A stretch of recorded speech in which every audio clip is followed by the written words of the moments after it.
Alright, what is up everybody? Welcome back to Not Just Done in FYI. So today we're putting back together Beerus. So first time I've had fairings on this bike in a year and a half. So we're gonna be putting back together the fairings on it. We got all gloss black fairings. Last time I had fairings, they weren't really gloss black when I spray painted them. They're more like a matte black, but now we got some actually good fairings. I'm not gonna be running the stock FYI tail fairing until, I'm just running it temporarily until I get another set of the CBR 1000 RR fairings back in. Yeah, so bike starts, runs smooth. I got everything bled out. I still need to bleed out the front brakes a little bit because doing a standing burnout, it's rolling the front tires. Still got prep work to do for this bike to get it perfectly like dialed in for my birthday lot sets on the 20th. Hopefully it doesn't rain, but the forecast says it's like fucking raining. Yeah, other than that, we're finishing up this bike, and then the frame is still not off on that other bike, and it's kind of pissing me off because I think the downside with cages is that when you get these pucks and you slam the ground, and it's supposed to protect the bike, right? The worst thing that could happen with these pucks is when they break off at the tips after shredding them off for so long. They break off at the tips, and then you're stuck with like 2 inches of puck left shoved inside of the cage, and that's what happened with mine. Mine stuck all the way to the frame where the bolt head mounts at, and I can't fucking get it out. So I'm sitting here drilling in the frame, or hold up, I'm about to get copyrighted. Been sitting here drilling into the frame to get the puck shredded down for like the last 3 to 4 days, and I still haven't gotten it off, to the point that I'm just like, I'm not using this frame, the frame on the motor. I'm not using it because it has hella back fees. It was like almost, I want to say $2,200 to $3,000 in fees for registration. I'm not paying that. So I'm just in it, and friends already bit the fuck up, so I've already cut it to see if I could get the frame off and then figure out how to get the cage off. Yeah, so that's kind of where I'm at right now. Besides that, just putting fairings and stuff like that back together. The headlights work. I'm just missing a relay for the high beams, so the high beams don't work right now, which kind of sucks because I normally run both lights on at the same time, but at least the low beams work. I already hit up, gassed up Motor Shop for my fairing wrap kits, and right now it's just waiting on them to get it done so that once the fairing vinyl decal comes in, slap it together, put the fairing back on again, and then get the fairings for those ones. I'm still missing a right side fairing because the fairings that I got out in Manteca or Turlock, or I think it was Turlock. One of the two. Either way, it's out in the Modesto area. The dude low-sided the bike on the right side and kind of scuffed up the front nose fairing, kind of scuffed up and cracked the tail fairing, which isn't an ideal problem, you know? This bike gonna get dropped hella times, and I'm pretty sure I'm gonna damage the fucking fairings. I'm top tier fucking up bikes like that, my personal bikes. So I'm not really too concerned of how the bike looks, as long as it has fairings on it and it looks somewhat decent. I don't care. I'm just over the naked fairings look. It's just, with these bikes, it just doesn't look clean. 636s, yeah, it's cool. S4i, it's just too much of a big body. Especially when you put bigger forks on, it raises it up 2 inches, so it's just like the proportion is not the same anymore. So yeah, I'm just over the naked fairing look, and I'm already got a pretty well set up powder coated bike that I've had built for years, and building another powder coated bike so that runs strong. So it's just like, there's no need for naked fairings. It looks cool, but it's just no need for it, you know? On a non-painted or powder coated fairing, yeah, cool. But me personally, now that I've had more experience with these bikes and gotten better with my, you know, my skill level and stuff like that, I think I'd be more comfortable doing a lot of the tricks that I'm doing now with fairings. Plus, I would have to learn with fairings on again because I'm used to having no fairings and doing podiums. Now it's like podium, just doing it right here and resting it. I have to go up more and over. So a lot more stretching to do. It's not really the end of the world, but you live and you learn.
Alright guys, so we back. Now I remember why I don't like putting fucking fairings on. Because you gotta drill the holes for the cages, and I never drill them properly. I'm always like a centimeter off, and it fucks up everything at that point. So fairings on this side. I still got one more side of the fairings when I go pick it up, but I could also get another set. So even if I fuck the holes off on this one, you know, shit.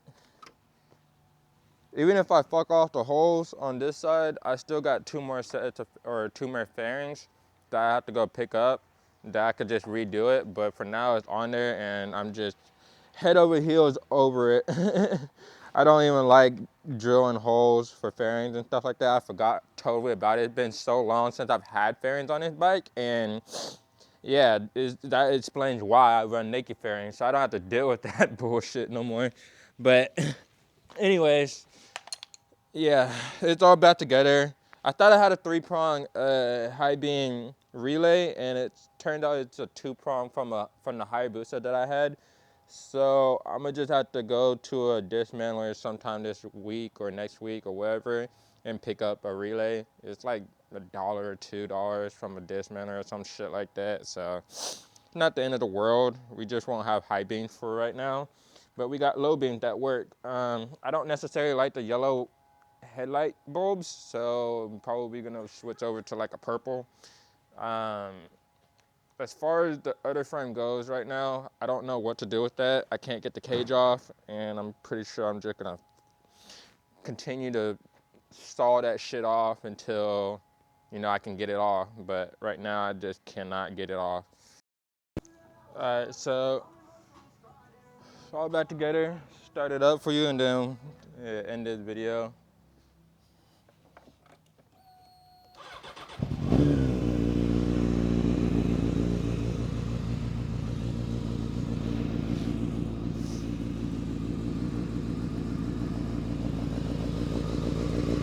Right side fan.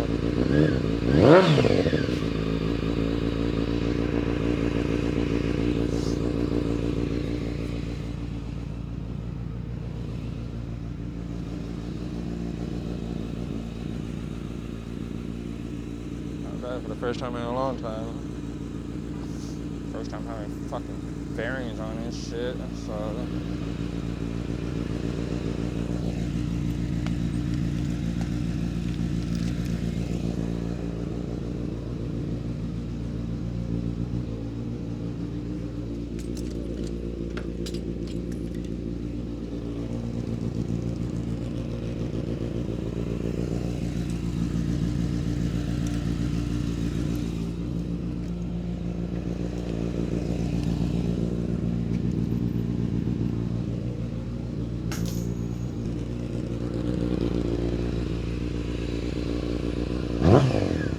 Fuck.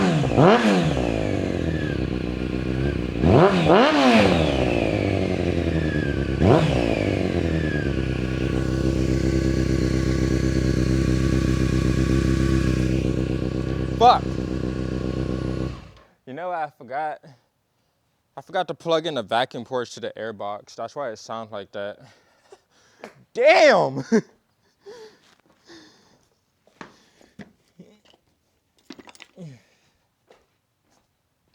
Every time I'm so fucking close to being done, I'm always forgetting to plug something in. Every fucking time. Every time. So close to being done. I gotta take this shit apart. That's what happens when you rush. That's what happens when you rush. So yeah. It's been a long time since I've had fairings on this bike, so I'm gonna have to get adjusted and acquainted with the fairings on for doing podiums and spreaders and stuff like that. And see how much of a weight difference it is with fairings on compared to no fairings. When I had no fairings on, doing certain things, I know for like foot drags and everything like that and scraping sometimes, I know on the other bike, due to the stock shock being blown out and everything like that and being on stock suspension and not stiffened up, a lot of time when practicing, doing wheelies and stuff like that, it felt like I was holding, like literally picking up the whole entire engine the whole time I was doing wheelies, and sometimes dropping back on like seat standers and double pegs and stuff like that with that weight distribution imbalance. It was kind of hard in some cases, but I learned to like work with it. I also had crooked bars. I also had bent ass bars on the other bike and just never knew it because I already knew that my stock triple tree, when I drilled it out, I drilled it like a centimeter off. So it's crooked, like literally a centimeter down on the left side and the right side was straight. It made it difficult for sit downs and stuff like that. But the more times I dropped the bike, you know, dragging out scrapes that one time, dragging out a foot drag scrape and trying to do something that my mind just didn't comprehend it at the time of doing it, and dropping the bike a hell of time for that. Dropping the bike, trying to stand it straight up at 12 o'clock and just bent the bars even more. Now that I got a solid triple tree, shouldn't snap this triple tree in half because it's aluminum, a billet aluminum, you know, triple tree compared to just a cast iron or a cast aluminum triple tree. But yeah, shouldn't have no issues. This bike should run like a fucking champ like the other one. I'm praying. This had been the bad apple of all my bikes that I've owned. I don't know why. You know, I've been through 2 motors with this thing, and each one just wasn't good. So even on the 600RR, I got sold a bad motor, and that was years ago. Dude never knew. I can't blame him. It had a bad head gasket, and I decided to chance it and drive all the way to fucking Oakland. I should have known better, but you know, I just my luck on certain things, especially with motors, has been bad. But overall, with like other things, my luck's been very solid. I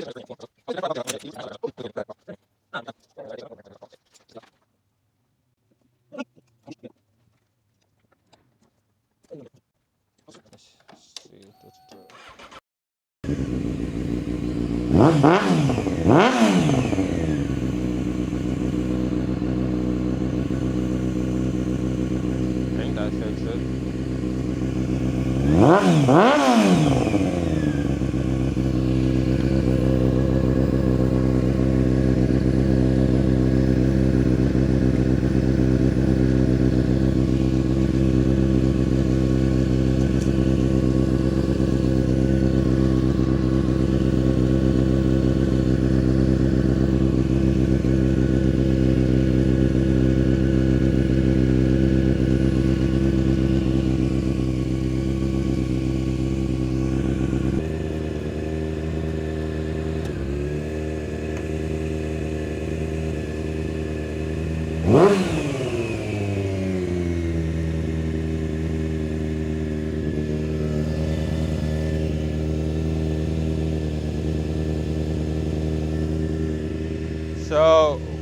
the throttle bodies need to be synced. That's why it's idling hella high.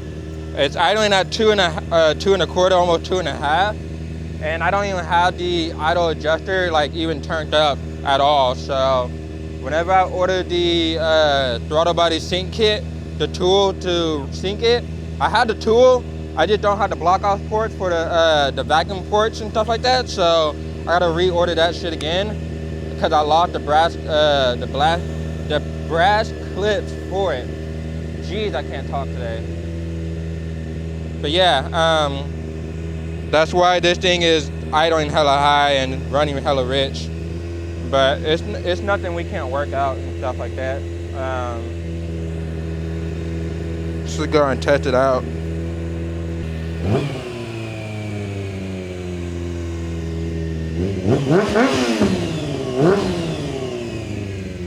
Hella rich.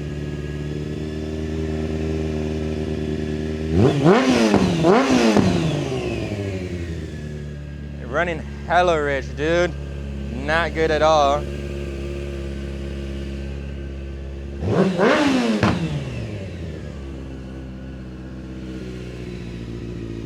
Too damn rich.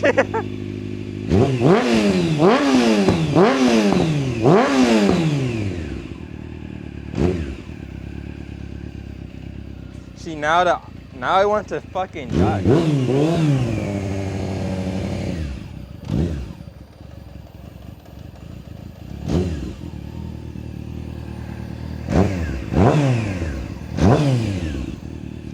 I don't get it. Cause now I want to fucking die.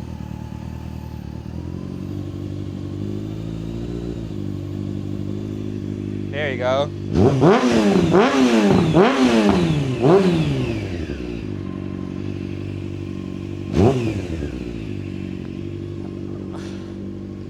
I definitely gotta sync the throttles, man. It was idling at 2.5 when it was cold for like, I wanna say like 10 minutes. At 100 degrees, it was like 2.5. And then it just fucking bogged out. And then I just adjusted it to where it's supposed to be at. So it's idling at 1.5 now. I could adjust the idle screw and stuff like that, but it's running stupid rich. But I like it though.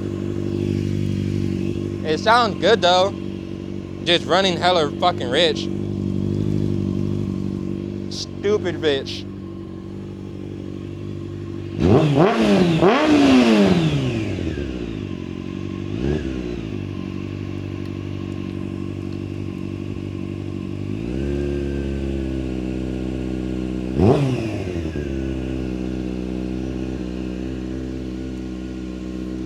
Well, that's pretty much it for today's vlog, y'all. I'm gonna go test ride it and see what happens.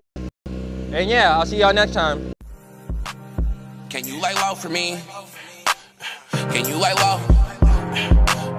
Can you lay low for me? Can you lay low? I just came to ask you one question, this will you go for me? The baggage in my pocket get higher, can you lay low for me? Can you heat it up and light the stove when it get cold for me? Can you suit it up, get booted up and hit the road with me? Fast pace, fast race, come join the trophy team. She just want a nigga to herself, come be alone with me. The neighbors know my name, the way she sing it like I'm Joe to see it.